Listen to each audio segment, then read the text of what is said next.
Hi, I'm sitting here with composer Samuel Adams. I'm here to talk about his piece Shade Studies on Mark Robeson's program.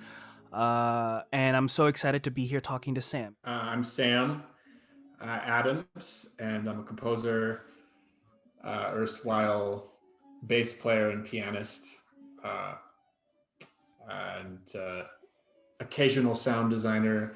And I'm coming to you from my studio, my makeshift studio in Reno, Nevada, where I've been for the last 4 or 5 months or so. Um, yeah, that's me in a nutshell. Excellent. Uh, Actually, what brings you to Reno? Because I always knew of you as a Bay Area person. yeah, I think of myself as a Bay Area person still, even though I've been here for a little bit of time. This is just like a little, pandemic game of musical chairs. My wife, she grew up in Reno, and her folks have actually been in Korea for the last 6 months or so, and so there was an empty house. So we actually commandeered various locations in the house, and I've been composing music, right off the 395, and it's actually, despite the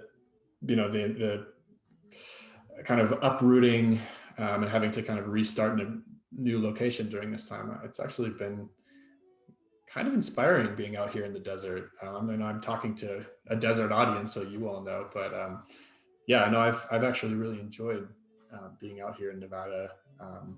Taking long walks in the middle of nowhere during this period. Yeah, your own little sort of artist colony in the middle of That's the exactly what pandemic. it. That's exactly what this is. Yeah. Can you talk a little bit about the piece that Mark Robeson is playing? Yeah, sure. So there's a wonderful pianist who you all might know. I'm not sure if she's performed on PianoSpheres. Maybe she has at some point. I wouldn't be surprised. Her name's Sarah Cahill, and she is very well known in the contemporary music community. In the Bay Area and elsewhere in California and in this country. And she's, her whole career, she's really championed the music of living composers and has commissioned and premiered works from. I mean, you can really just you know it's like the who's who of contemporary music of the second half of the 20th century: Meredith Monk, Terry Riley, Philip Glass, my old man back in the 70s, and she had this really wonderful idea. I think this was maybe 2014 or 2015. She had an idea to commission a bunch of young composers to write short works in honor of Terry Riley's 80th birthday.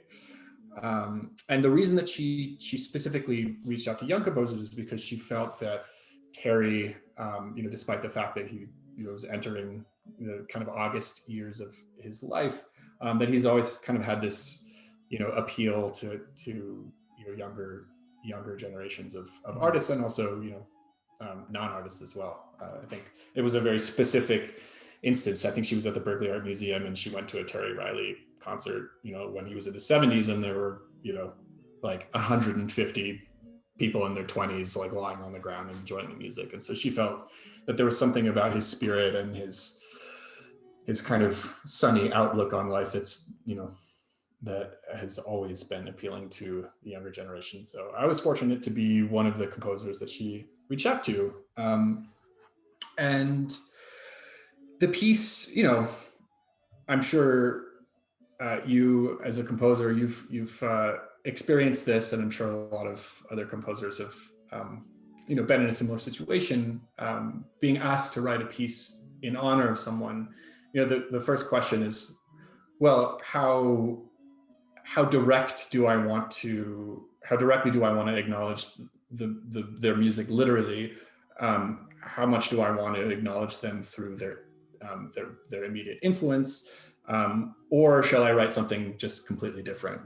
And with this piece specifically, thinking about Terry, I think that if you were to hear this piece without knowing the kind of context of how it was commissioned and how it came into the world, you wouldn't necessarily hear Terry Riley's influence in the work. However, it's there, and it stems actually from a very specific experience I had with Terry, and this was, I think, maybe in like 2004 or five. Um, I was at a dinner, and Terry was there, and after everyone had, finished their dessert or whatever, he went over to the piano, just kind of unprompted, and started improvising and singing.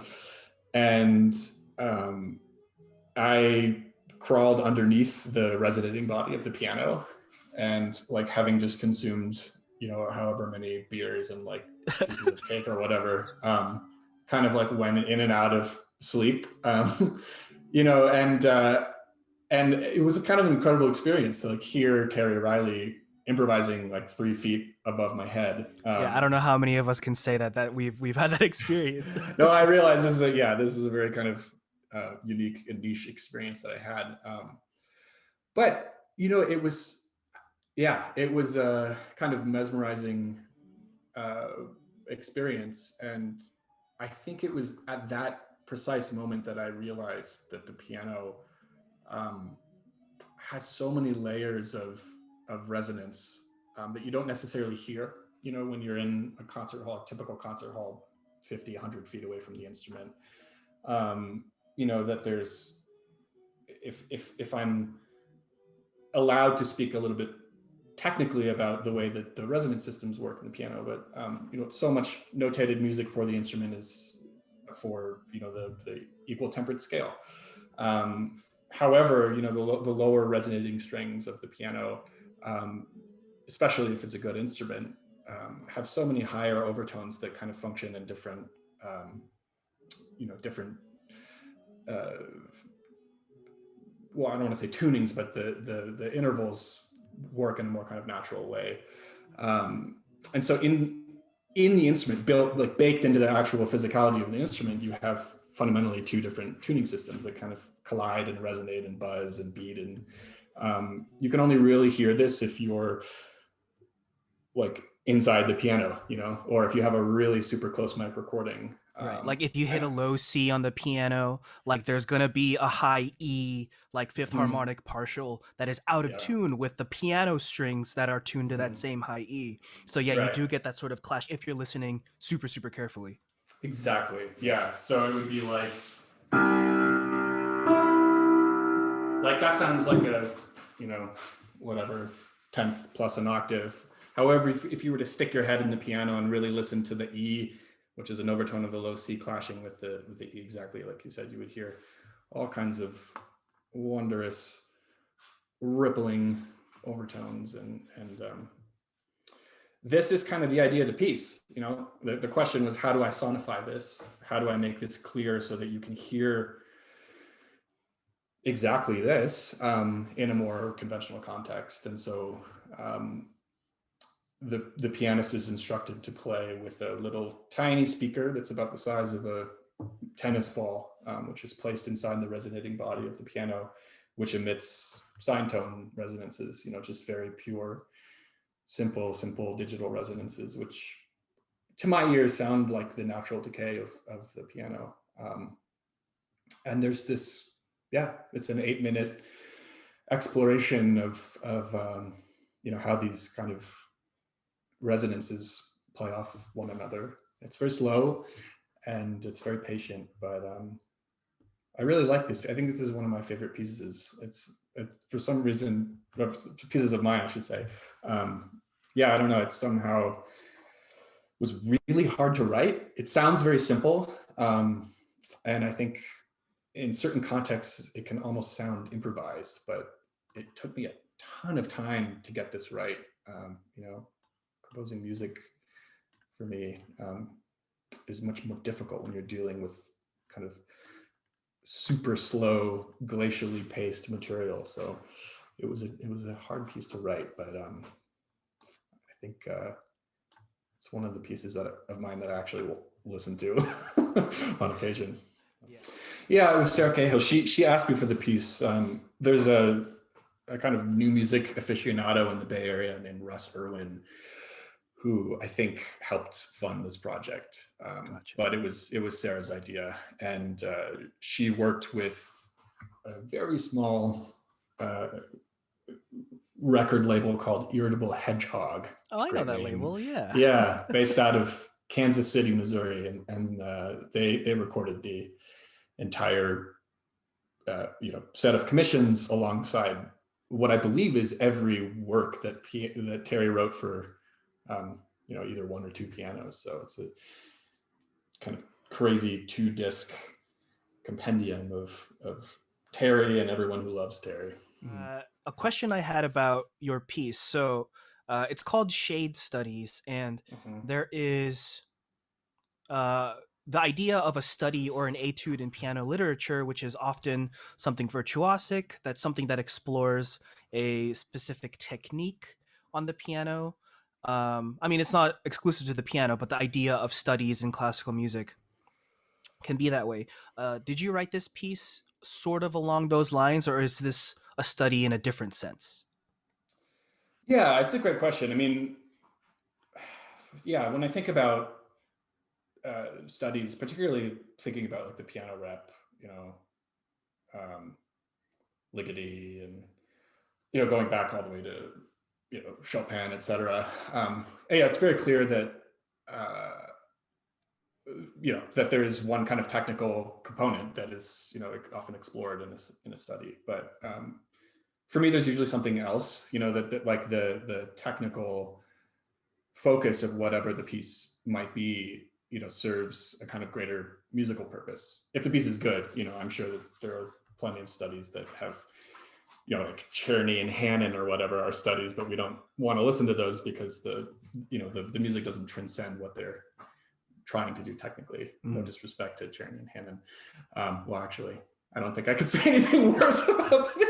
But anyways, I think they knew what they were, trying to do pedagogically. But yeah, with this piece, there's certainly a technical component, which is not, I think, virtuosic in a traditional sense. Sarah probably only plays 60 notes or so throughout the entire 8 minutes, so there's not a lot going on in terms of her dexterity, or I suppose in this case with Mark's 10 fingers.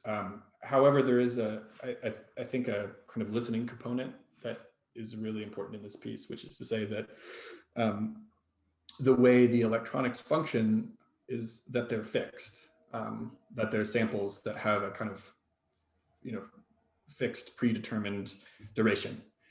Some of them are 30 seconds long, some of them are 12 seconds, and then there's one that's like 3.5 minutes. It's the last one at the end of the piece. And this sample has a very long glissando from, I think it's a high C sharp. Oh God, I should know this. I'm revealing all the things that I don't know about my own music. Yeah, it's no, it's an F natural that goes all the way down an octave over the course of through 3.5 minutes, and the pianist is asked to play and demarcate each time the sine tone, the very slow glissando kind of intersects with each discrete note of the octave, and Wow. this requires a lot of very close listening and the willingness to kind of adjust your pacing so that you get that right. And what's interesting about the piece is that you can't really like nail that precise nanosecond when the glissando hits the perfect frequency. And as soon as you do, it's already gone, right? And for me, this is what's really interesting about the piece, is that every pianist, despite the fact that the electronics are fixed, every pianist will create a different kind of resonance, because if like the high C sharp in the electronics is a little bit before the high C sharp in the piano, you might get a beating of like 200 hertz or something, or if it's a little bit sooner, then it might be 300 hertz, etc. So the kind of rippling resonance that the two musical components create are different each time, depending on how you listen and how you create a sense of internal pacing. And to me, this is like a really, really interesting aspect of of performance, and how how specific performers deal with like musical elements that don't necessarily listen and respond. So to me, that's like one of the most important technical aspects of this piece, and that's why I call it a study. Um, However, I've written studies before, and oftentimes, just speaking more generally, like usually these pieces end up generating material for kind of larger, more formally involved investigations of whatever it is that I'm interested in. So specifically with shade studies, what I'm interested in exploring, this specific thing that I just told you about ended up being kind of like the germinal material for a much larger string quartet that I wrote in 2019. So yes, there is definitely a etude element to this piece. Yeah, that especially reminds me of Alvin Lucier, who has several pieces for sine tones plus acoustic instrument. I think there's one for either baritone or tenor, which asks them to do a similar thing of singing along with a sine tone that's glissing.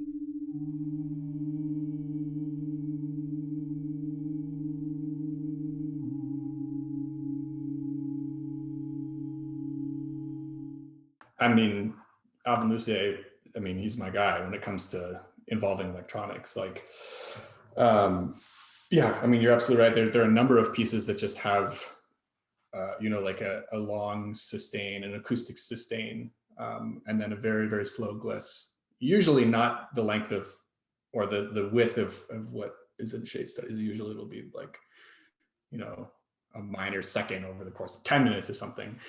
Like there's one for clarinet and sine tones, and I'm forgetting the title of it.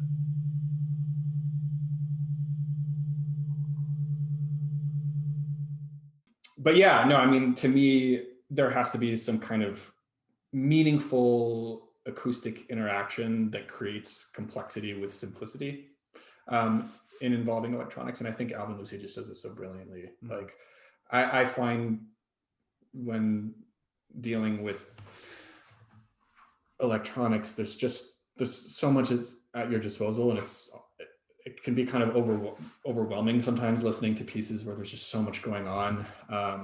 And for me, if a very simple idea or a very simple tone is somehow creating a very audible, secondary level of counterpointed timbre, that's like really enough for me. I don't need to use anything more than that.